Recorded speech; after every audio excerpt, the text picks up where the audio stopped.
विराजिता विश्वरूप हे विश्वंभरा भक्तप्रिय वज्रपंजरा दीनांचा उद्धार करा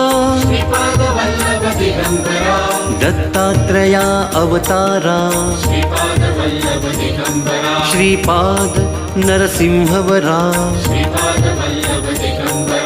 नित्य निरंजन ओंकारा कलयुगी ऐसी आकारा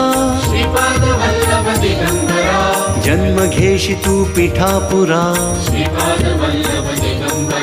सचित धन तू शुभंकरा शाश्वत पावन तपोवरा शब्द दाविसी ओंकारा